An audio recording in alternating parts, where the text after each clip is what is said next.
Hello guys. അപ്പോൾ ഇന്ന് ഞാൻ പറയാൻ പോകുന്നത് റീസെൻ്റ്ലി ഞാൻ കണ്ടൊരു ആനിമേനെ കുറിച്ചാണ്. ആനിമേ എന്ന് പറയുമ്പോൾ ഇതൊരു ഈ അടുത്ത് ഫുള്ളി ഒരു സീസൺ കംപ്ലീറ്റ് ആയ ഒരു ആനിമയാണ്. അപ്പോൾ ഞാൻ അത് ഫുള്ളൊന്ന് വാച്ച് ചെയ്തു.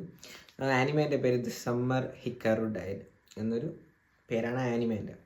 പിന്നെ ഞാൻ ഇത് കണ്ടു കഴിഞ്ഞപ്പോൾ എനിക്ക് മനസ്സിലായത്, സത്യം പറഞ്ഞാൽ എനിക്കൊന്നും മനസ്സിലായിട്ടില്ല. ഇതൊരു psychological thriller horror genre base ആയിട്ടുള്ള ഒരു ആനിമയാണ്. ഈ സിമ്പിളായിട്ട് പറഞ്ഞാൽ ഈ ആനിമ വെച്ചാൽ ഹിക്കാറു എന്ന് പറഞ്ഞൊരു, ഇപ്പോൾ എൻ്റെ ബെസ്റ്റ് ഫ്രണ്ട് ഹിക്കാറു ഒരു വർഷം മുന്നേ ഒരു മൗണ്ടെയിനിൽ കാണാതായിട്ടുണ്ടാകും കുറച്ച് ദിവസം. പിന്നെ കുറച്ച് ദിവസം കഴിഞ്ഞിട്ട് തിരിച്ചു വരുന്നു. അപ്പോൾ എല്ലാവരും മരിച്ചു എന്ന് വിചാരിച്ച് ഹിക്കാറു തിരിച്ചു വരുന്നു. ആൻഡ് ഒരു വർഷം കഴിഞ്ഞിട്ട് ഞാൻ ഹിക്കാറിൻ്റെ അടുത്ത് ചോദിക്കുകയാണ്, എൻ്റെ ബെസ്റ്റ് ഫ്രണ്ട് ആയിരിക്കും ഹിക്കാറിൻ്റെ അടുത്ത് ഞാൻ ചോദിക്കുകയാണ്, ശരിക്കും നീ ഹിക്കാറു തന്നെയാണോ? അപ്പോൾ ഹിക്കാറുവിൻ്റെ ശരിക്കുള്ള ഒരു ഹിക്കാറു പൊസസ്ഡ് ആണ്, അല്ലെങ്കിൽ ഹിക്കാറു മരിച്ചു. അതിൻ്റെ ഹിക്കാറുവിന് പകരമുള്ളത് ഇപ്പോൾ ഒരു മോൺസ്റ്റർ, ഒരു ക്രീച്ചർ, ഒരു ഗോഡോ, ഒരു മിത്തോ, എന്താ അറിയാത്തൊരു വസ്തു, ഒരു മൗണ്ടെയിനിൽ ഇത്രയും കാലം ജീവിച്ചിരുന്ന സാധനം ഹിക്കാറുവിൻ്റെ ബോഡി പൊസസ് ചെയ്തിട്ട് വരുന്നതാണ്.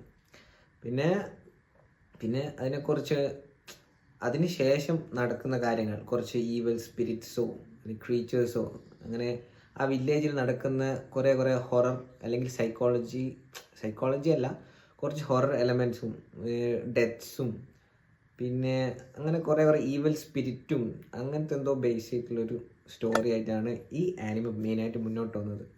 പിന്നെ മെയിനായിട്ട് പറയുകയാണെങ്കിൽ ഈ ക്രീച്ചർ എന്താണ് എന്ന് അതിന് തന്നെ ഒരു ഐഡിയ ഇല്ല. അതിൻ്റെ ശരിക്കുള്ള ഐഡൻറ്റിറ്റി എന്താണെന്ന് അതിന് പോലും അറിഞ്ഞുകൂടാ. അപ്പോൾ അത് ഒരു ഹ്യൂമനായിട്ട് ജീവിച്ച് എൻജോയ് ചെയ്ത് വരുന്ന സമയത്താണ് ഈ ക്വസ്റ്റ്യൻ വന്നതിൽ ശരിക്കും ഹിക്കാറു തന്നെയാണോ തൻ്റെ ബെസ്റ്റ് ഫ്രണ്ട് ചോദിക്കുന്നത്.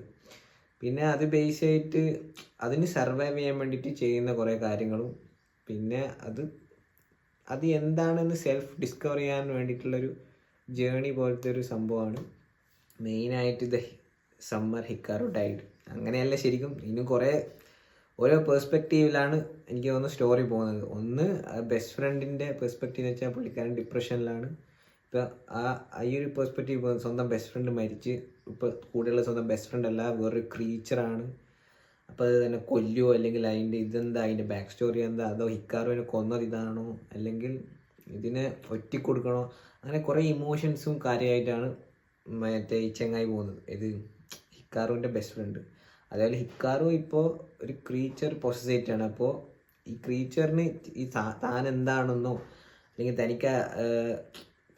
ശരിക്കും തൻ്റെ ഒരു ഐഡൻറ്റിറ്റി എന്താണെന്നോ, അല്ലെങ്കിൽ തനിക്ക് എന്തൊക്കെ ചെയ്യാൻ കഴിയുന്നു, അങ്ങനെ കറക്റ്റായിട്ടൊരു ഐഡിയ ഇല്ല, അല്ലെങ്കിൽ താൻ എന്താണെന്ന് മനസ്സിലാവാത്തൊരു ക്രീച്ചറാണ് ഹിക്കാർ റെപ്രസെൻ്റ് ചെയ്തത്. അപ്പോൾ ഈ സമയത്ത് ഈ വില്ലേജിൽ കുറേ ഈവിൽ സ്പിരിറ്റ്സും മരണങ്ങളും കുറേ സംഭവമെല്ലാം നടക്കുന്നുണ്ട്. അപ്പോൾ അതെല്ലാം താൻ കാരണം കോസ് ചെയ്യുന്നതാണോ, അല്ലെങ്കിൽ അങ്ങനത്തെ കുറച്ച് രീതിയിലാണ് ഈ മെയിനായിട്ട് ഈ സീരീസ് അല്ലെങ്കിൽ ഈ ആനിമ പോകുന്നത്. അതിൻ്റെ ഒപ്പം വേറൊരു ഏജൻസി ഇതെല്ലാം അന്വേഷിക്കാനും സൂപ്പർ നാച്ചുറൽ കാര്യത്തെല്ലാം സോൾവ് ചെയ്യാനും വേണ്ടിയിട്ട് വേറൊരാളുടെ അടുക്ക് വരുന്നു ഇൻവെസ്റ്റിഗേറ്റ് ചെയ്യാൻ. അപ്പോൾ ഇതെല്ലാം നടന്നുകൊണ്ട് വന്നൊരു ആനിമയാണ് ഇത് സമ്മർ ഹിക്കാറു ഡൈഡ്. ഇത് ബാക്കി എനിക്കും പകുതി കുറേ ഒന്നും മനസ്സിലായിട്ടില്ല. ഇതിപ്പോൾ ഞാൻ ഇതിനെക്കുറിച്ച് റിവ്യൂ ഇട്ടിട്ടില്ലെങ്കിൽ കുറച്ചു നേരം കഴിയുമ്പോൾ ഈ കഥ എന്താണെന്നോ, അത് കണ്ടത് ഓർമ്മ ഉണ്ടാവില്ല, ലൈക്ക് സ്റ്റോറി ഒന്നും എനിക്ക് തന്നെ ഒരു ഐഡിയ ഉണ്ടാവില്ല. പരമാവധി നിങ്ങൾക്ക് വേണമെങ്കിൽ ഇൻട്രസ്റ്റ് ഉണ്ടെങ്കിൽ, ഇത്രയും കേട്ടിട്ട് ഇൻട്രസ്റ്റ് ഉണ്ടെങ്കിൽ കണ്ടു നോക്കുക. ഒരു സൈക്കോളജി ഹൊറർ ത്രില്ലർ ഇഷ്ടപ്പെടുന്നവരാണെങ്കിൽ ചിലപ്പോൾ ഇഷ്ടപ്പെട്ടേക്കാം. എനിക്ക് പ്രത്യേകിച്ച് പറയുകയാണെങ്കിൽ എനിക്കൊന്നും കഥ എന്തൊക്കെയോ മനസ്സിലായി, ബട്ട് സ്റ്റിൽ എന്തൊക്കെയോ ഒന്നും കിട്ടാത്ത പോലെ ഉണ്ട്. ഈ സീസൺ 1 കറൻ്റ് ഇറങ്ങിയിട്ടുള്ള ഒരു 12 എപ്പിസോഡ് ഇറങ്ങിയിട്ടുണ്ട്. ആൻഡ് ഗുഡ് ആണോ ബാഡ് ആണോ എന്ന് പറയാൻ, ആനിമേഷൻ നല്ല നൈസാണ്, കഥ ഒക്കെ അത്യാവശ്യം ഒരു സൈക്കോളജി ഹൊറർ ത്രില്ലർ ബേസ് ചെയ്ത് നോക്കുകയാണെങ്കിൽ മോശമില്ലാത്തൊരു കഥയാണെന്നാണ് എനിക്ക് തോന്നുന്നത്. നിങ്ങളെന്തായാലും കണ്ടു നോക്കുക ഇഫ് യു ആർ ഇൻട്രസ്റ്റഡ്. അപ്പോൾ ഇന്നത്തെ ഇത്രയുള്ളൂ ഗൈസ്. ബൈ.